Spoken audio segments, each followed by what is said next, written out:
नमस्कार प्रेक्षकांनो, स्वागत आहे आपल्या मराठी यूट्यूब चॅनलवर। आज आपण पाहणार आहोत अंतर्मनाची शक्ती जागृत करणारी सुपर पॉवर हनुमान चालीसा आणि अंतर्मनावर होणारा प्रभाव। पहिलं, भीती। या सॉफ्टवेअरचे उच्चारण ओव्हर रायटिंग फिअर। मानवी अंतर्मनात बालपणापासून अनेक अनामिक भीती साठवलेली असतात। चाळीसातील ओळ, तुम रक्षक का हो को डरना किंवा संकट ते हनुमान छुडावे, जेव्हा तू वारंवार म्हणतोस तेव्हा अंतर्मनातील भीतीची फाईल डिलीट होते आणि तिथे निर्भयतेचा नवीन प्रोग्राम लोड होतो। परिणाम, आत्मविश्वास वाढतो आणि कठीण प्रसंगात मन डगमगत नाही। दुसरं, संकल्प शक्तीचे दृढीकरण। न्यूरो लिंग्विस्टिक प्रोग्रामिंग म्हणजे NLP।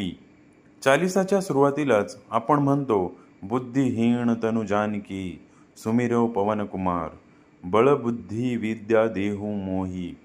जेव्हा तू स्वतःला बुद्धिहीन म्हणून हनुमंताकडून बळ, बुद्धी आणि विद्या मागतोस, तेव्हा तुझे अंतर्मन अहंकाराचा त्याग करून नवीन ज्ञान ग्रहण करण्यासाठी पूर्णपणे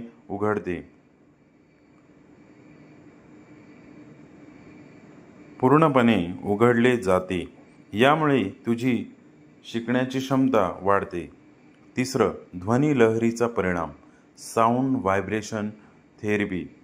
हनुमान चालीसा ही अवधी भाषेत आहे, ज्यातील शब्दांचे उच्चार करताना शरीरातील विशिष्ट चक्रांवर आघात होतो। परिणाम, या ध्वनी लहरीमुळे मेंदूमध्ये अल्फा लहरी निर्माण होतात, ज्या मानसिक तणाव कमी करून अंतर्मनात शांत आणि एकाग्र करतात। चौथं, अशक्य कल्पनेचा नाश। अंतर्मन सहसा मर्यादांमध्ये विचार करते, पण जेव्हा तू चाळीसात हनुमंताचे पराक्रम वाचतोस, उदाहरणार्थ समुद्र ओलांडणे, सूर्य गिळणे, पर्वत उचलणे, तेव्हा तुझे अंतर्मन कठीण काज जगत के जेते सुगम अनुग्रह ते तुमरे तेते यावर विश्वास ठेवू लागते। परिणाम, तुला अशक्य वाटणाऱ्या गोष्टी शक्य वाटू लागतात आणि तू मोठ्या ध्येयाकडे वाटचाल करतोस। पाचवं, शिस्त आणि सातत्य। जेव्हा तू रोज ठराविक वेळ या चाळीसा म्हणतोस, तेव्हा मेंदूमध्ये नवीन न्यूरल पाथवेज तयार होतात, याला संस्कार म्हणतात। परिणाम, अंतर्मनात शिस्तीची सवय लागते, ज्यामुळे तुझे वाईट सवयींवर नियंत्रण येते। अंतर्मनावर प्रभाव पाडण्यासाठी प्रो टिप। चाळीसा म्हणताना जर तू खालील गोष्टी पाळल्यास त्याचा परिणाम 10 पट अधिक होईल। पहिलं, अर्थ समजून घ्या। शब्दांचा अर्थ माहिती असल्यास अंतर्मन ते चित्र लवकर स्वीकारते। दुसरं, व्हिज्युअलायझेशन। मंत्र म्हणताना हनुमंताचे सामर्थ्यशाली रूप डोळ्यासमोर आणा।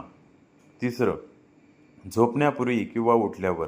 या 2 वेळी अंतर्मन सर्वात जास्त सक्रिय असते। यावेळी म्हटलेली चाळीसा थेट आतपर्यंत झिरपते।